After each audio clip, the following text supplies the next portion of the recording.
So hello guys, may nagtatanong sa atin si Richie Anra Kipo Gutierrez kung paano daw mag-alaga ng pipino dahil nag-try daw siya last time ay pumalpak. And kung makikita nyo guys, umuulan pero nandito ang lola nyo para lang makapag-flex tayo kung paano tayo nag-aalaga ng pipino. Ito yung natutunan natin sa trabaho natin. So kung makikita nyo guys, sa isang vines natin may isa lang priority and then may nagsasanga doon. Doon sa nagsasanga natin, katulad nito, ito ay sanga. So, ayan, kung makikita nyo, nanggaling lang siya dito sa may sanga. Magbibilang lang kayo ng 2 dahon, 1, 2, and then puputulin mo na to. Ganyan yung pagpapriority na ginagawa namin sa trabaho. Kaya lang itong mga pipino natin ay since sumaba na siya, ay hindi ko na siya maputol, no, basta-basta kasi bihira lang ako magpunta dito. Ayan, katulad yan guys, napakahaba na yan. Kaya lang dapat ay napapriority lang dyan ay mula sa sanga. Kung halimbawa ito isa, ito yung pinagsanga niya isa, 2, magtitira ka lang ng 2 and then puputulin mo na from here. Ayan, hanggang dito lang guys. Ayan, nakita nyo nga, kaya lang may bunga na to kaya iniwan ko na. So ganun lang yung ginagawa namin sa trabaho. Kasi para hindi sila mag-continuous ng haba, siyempre ang nangyayari ay humahaba din yung kumukuha ng nutrients non-stop, 'di ba? Kasi humahaba siya ng tuloy-tuloy. And then pagdating sa ilalim, guys, yung mga lumang dahon, tinatanggal na 'yan katulad nito. Tinatastas na 'yan para hindi na siya maging sagabal at kaagaw pa ng nutrients. Ayan, katulad niyan. So, hindi nyo siya pwedeng palaguin ng palaguin lang. Kailangan ay nagtatastas talaga kayo ng mga lumang dahon at ng mga excess vines. Ganun din ang ginagawa natin sa pakwan, sa melon. Yan yung para hindi sila mag-agawan ng nutrients. And then isa sa tips bakit siya namamatayan ng pipino. Sobrang init guys. Ang pipino ay sobrang mahina ang resistensya sa mainit na panahon at ganun din sa malakas na hangin. Kaya nga ang mga pipino dito guys ay hybrid o dinudugtong sa mga patola o upo dahil sila ay at kalabasa. Ayan, mga pinagdudugtungan nila guys kasi nga sila ay mahihina ang resistensya sa sobrang init ng panahon at sa sobrang lakas ng hangin. Kaya hindi sila pwedeng direct. Madaling mamatay ang inyong pipino once na sila ay direct na pipino yung tinanim. Kailangan ay kung gusto nyo maging malakas ang resistensya nila ay dugtungan sila ng kalabasa. So, ganun ang ginagawa namin guys sa aming trabaho. So, yung pipino natin na yan ay grafted. Yung ilalim yan ay kalabasa. Kaya mas mahal ang pula niya kaysa yung direct na pipino lang. Yun ang pagkakaiba nila. Malakas ang resistensya nila sa pabago-bagong panahon. Biglang ulan, biglang hangin, at biglang lamig. Sobrang init ng panahon. So, ayun guys, ganun lang yung simple techniques na natutunan ko sa aking trabaho. Hindi siya pwedeng dire-diretso na nagpapauspong kayo. So ito katulad niyan, from sanga bibilang lang kayo ng 2 dahon, 'di ba? Nakakapit siya dun sa may vines. So 1, 2. Pero dahil may bunga na to guys, hindi ko na yan tatastasin. Hanggang dito na lang sa dulo niya kung saan hindi natin siya kailangan. Ayan. Ang pipino, para maging straight na straight ang inyong bunga, kailangan ay matubig sila.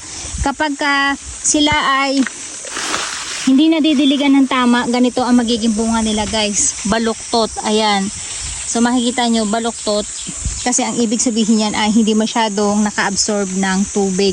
Sa pag-harvest naman ng pipino, tulad ng sabi ko sa inyo guys, mas masarap kapag ang pipino nyo ay hinarvest nyo ng katamtamang size lang at hindi sobrang laki. Dahil yun yung pagana makunat na at hindi na masarap. So ito yung katamtamang size. Ganyan. Ganyan kalaki lang guys. Para wala pa siyang buto, hindi pa siya masyadong makunat at the same time ay manamis-namis pa yung kanyang lasa. So ganito yung mga katamtamang size niya o yung taba niya, no. Ito yan, kinabukasan yan, lalaki na yan. Yun yung katamtamang size niya kinabukasan. So napakabilis lang nilang mamaga guys. Kaya pagka ganito umuulan tas pinabayaan nyo, asahan nyo na ang pipino nyo ay kinabukasan pagampaga na malaki na kagad pag hindi nyo agad-agad na harvest ng isang araw. So malaki talagang lumaki ang pipino. Yun nga lang ay hindi na masarap kapag hinayaan nyo siyang lumaki. So ayan guys, namamatay yung mga excess na sanga natin dito. Ayan, kung makikita nyo. So, kailangan ay tinatanggal nyo na yan. Ayaw niya din masyado ng dry. So, isa pa sa pag-iisipan nyo guys, kailangan yung pagtataniman nyo sa kanya ay hindi siya masyadong tinatamaan ng hangin dahil sensitive ang pipino sa mahangin na lugar. Kaya yun yung isa pa sa isasang alang-alang nyo. And then, kinakailangan ay alagang dilig kayo, kung hindi ang mga pipino nyo magiging ganito tuyot.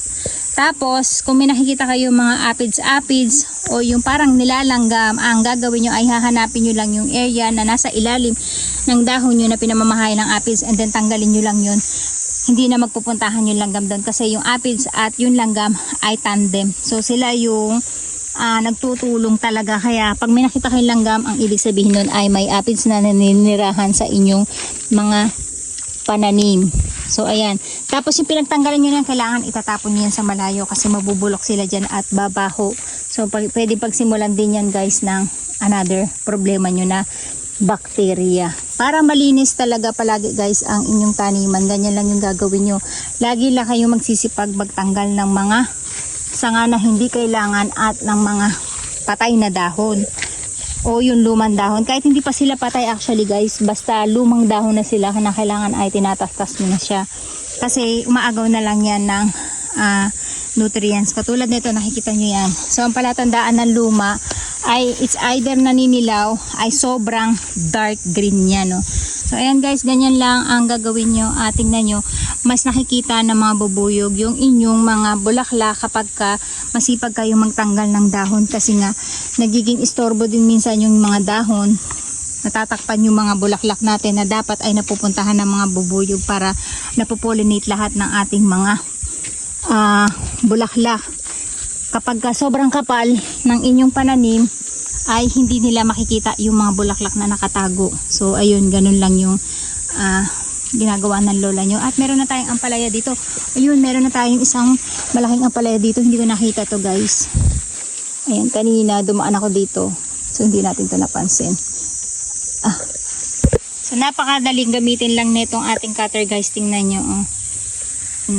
Gagawin nyo, hawak nyo yung ampalaya nyo. And then isang click lang. Ayan, hawak nyo na kagad siya. At meron tayong puti dito kung saan ay baka bukas yung tamang panahon na para mapitas natin siya. At eto na yung ating green ampalaya na Japanese ampalaya.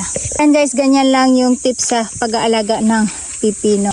So yun lang guys, uwi na yung lola nyo dahil tanghalian na.